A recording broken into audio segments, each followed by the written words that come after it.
Good morning students, তোমরা কেমন আছো? খুব ভালো আছো? আমিও তোমাদের মতো খুবই ভালো আছি। আচ্ছা, তোমরা আমাকে বলতে পারবে আজকে কত তারিখ? কি বললে? 17 তারিখ। একদম সঠিক বলেছ। এবার তোমরা বলো তো, এর আগের দিন আমরা কি বিষয় নিয়ে পড়েছিলাম? আমরা বর্ণ এবং ধ্বনি কাকে বলে সেই সম্পর্কে জেনেছিলাম, তাই না? আচ্ছা, তোমরা আমাকে কয়েকটি বর্ণের উদাহরণ দাও তো। কে পারবে বলতে? কি বললে সোনালি? অ। ঠিক বলেছ। আর কি কি বর্ণ তুমি পারবে? এ, ও। Very good. আচ্ছা, এবার অরুণ, তুমি কিছু বর্ণের উদাহরণ দাও তো। কি বললে? ক। আর কি? গ। আর কি বললে? ম। Very good. এগুলোকে বর্ণ বলা হয়, এটা আমরা শিখেছিলাম, তাই না? আচ্ছা টুকটুকি, তুমি দেখো তো এই ক বর্ণটা কটা রয়েছে? একটা।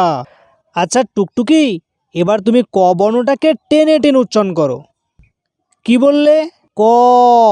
দেখো তো, ক এর সঙ্গে আবার অ বললে না তো। ক। তুমি তো অ বলেছো। তোমাকে অ বলতে হবে না, আমি তো ক বলতে বলেছি, তুমি ক বলো। কি বললে? আবার ক এর সঙ্গে অ বলছো। ক। অ বলছো। ঠিক আছে, তুমি ম উচ্চারণ করো। ম। Very good. ম এর সঙ্গে তুমি কি বললে? অ বললে। কিন্তু আমি তোমাকে ম উচ্চারণ করতে বলেছি, তার সঙ্গে তুমি আবার অও বলছো কেন? আমি তো একটা বর্ণ উচ্চারণ করতে বলেছি, তুমি একসঙ্গে দুটো বর্ণকে উচ্চারণ করছো। ঠিক আছে রকি, তুমি এবার গ উচ্চারণ করো তো। টেনে টেনে উচ্চারণ করবে কিন্তু। হ্যাঁ, গ। আচ্ছা, তুমিও তো দেখছি গ এর সঙ্গে অ উচ্চারণ করছো। আমি তো তোমাকে শুধু গটা উচ্চারণ করতে বলেছি, কিন্তু তুমি একসঙ্গে দুটো করে উচ্চারণ করছো কেন? কি বললে? উচ্চারণ করতে পারছো না, একা উচ্চারণ হচ্ছে না। Very good. ঠিক আছে, এবার তাহলে তুমি অ উচ্চারণ করো। হ্যাঁ, কি বলেছ? অ। দেখো তো, অ এর সঙ্গে কোনো বর্ণ আসছে কি? আসছে না। এবার দীপঙ্কর, তুমি ও উচ্চারণ করো তো। ও। Very good. দেখো, ও উচ্চারণ করতেও তো কোনো বর্ণ আসছে না। তাহলে আমরা কি পেলাম? কিছু কিছু বর্ণ আছে যেগুলো উচ্চারণ করতে আর একটা বর্ণ লাগছে, না হলে আমরা উচ্চারণ করতে পারছি না।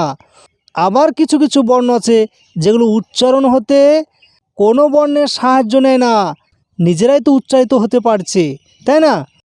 তাহলে এখানে দেখো, ক একটাই বর্ণ রয়েছে, কিন্তু তার মধ্যে আরেকটি বর্ণ লুকানো রয়েছে। সেটা আমরা কখন দেখতে পাচ্ছি? যখন আমরা এটাকে উচ্চারণ করছি। ক। দেখো, ক এর সঙ্গে অ লুকানো রয়েছে, অর্থাৎ অ ছাড়া ক উচ্চারণ করা যায় না। তাহলে যে বর্ণগুলো উচ্চারণ করতে অন্য আরেকটা বর্ণকে ধার করে বা অন্য আরেকটা বর্ণের সাহায্য নেয়, না হলে উচ্চারিত হতে পারে না, সেই বর্ণগুলোকে কি বলে জানো? সেগুলোকে বলা হয় ব্যঞ্জন বর্ণ।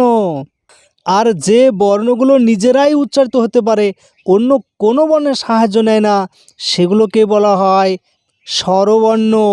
তাহলে আজকে আমরা কিসের ধারণা পেলাম? স্বরবর্ণ ও ব্যঞ্জন বর্ণের আমরা ধারণা পেলাম। একদম সঠিক বলেছ। এবার টুকটুকি, তুমি বলো, প বর্ণটাকে উচ্চারণ করে বলো তো, এটা স্বরবর্ণ না ব্যঞ্জন বর্ণ? Very good. প হচ্ছে একটি ব্যঞ্জন বর্ণ, কারণ প প উচ্চারণ করতে তার সঙ্গে অ লাগছে, মানে আর একটা বর্ণকে ধার করছে, তাই পটা হচ্ছে ব্যঞ্জন বর্ণ। এবার দীপঙ্কর, তুমি বলো তো, ই এটা কোন বর্ণ? Very good. কারণ ই কারণ ই উচ্চারণ করতে অন্য কোনো আর বর্ণে ধার করতে হয় না, ও নিজেই উচ্চারিত হতে পারছে, তাই এটাকে বলবো স্বরবর্ণ। তাহলে ব্যঞ্জন বর্ণ কোনগুলো? ব্যঞ্জন বর্ণ হচ্ছে যে বর্ণগুলো মনে হবে একাই রয়েছে, কিন্তু যখন আমরা উচ্চারণ করব তার মধ্যে আর একটা বর্ণ লুকানো রয়েছে, এবং যার সাহায্য ছাড়া সে নিজে কখনো উচ্চারিত হতে পারে না, সেটাকে বলবো ব্যঞ্জন বর্ণ। আর যে বর্ণগুলো নিজেরাই উচ্চারিত হতে পারছে সেগুলোকে বলছি আমরা স্বরবর্ণ। আচ্ছা, তোমরা কি জানো স্বরবর্ণ কটা আছে বাংলাতে? অ থেকে একদম ও পর্যন্ত 11টা রয়েছে স্বরবর্ণ।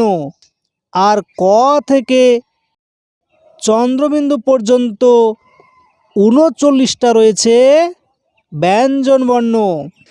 জাহাঙ্গীর, কটা বললাম স্বরবর্ণ? Very good, 11টা। আর ব্যঞ্জনবর্ণ কটা? 39টা। খুব সুন্দর বলেছো। তাহলে তোমরা বাড়িতে গিয়ে এগুলো করবে। কোনটা স্বরবর্ণ, কোনটা ব্যঞ্জনবর্ণ, সেগুলো তোমরা বাড়িতে লিখবে। লটা কী বর্ণ সেটা লিখবে, সেটা স্বরবর্ণ না ব্যঞ্জনবর্ণ। দীর্ঘইটা কী বর্ণ সেটা লিখবে। অন্তস্থ অটা কী বর্ণ সেটা লিখবে। এগুলো কোনটা স্বরবর্ণ এবং কোনটা ব্যঞ্জনবর্ণ সেগুলো তোমরা লিখবে। ঠিক আছে? পরের দিন ক্লাসে আমরা স্বরবর্ণ এবং ব্যঞ্জনবর্ণ সম্পর্কে আরও বিস্তারিত আলোচনা করব। আজকের মতো আসি তাহলে। ততক্ষণে তোমরা সুস্থ এবং ভালো থাকবে এবং শান্ত হয়ে বসে থাকবে। ঠিক আছে?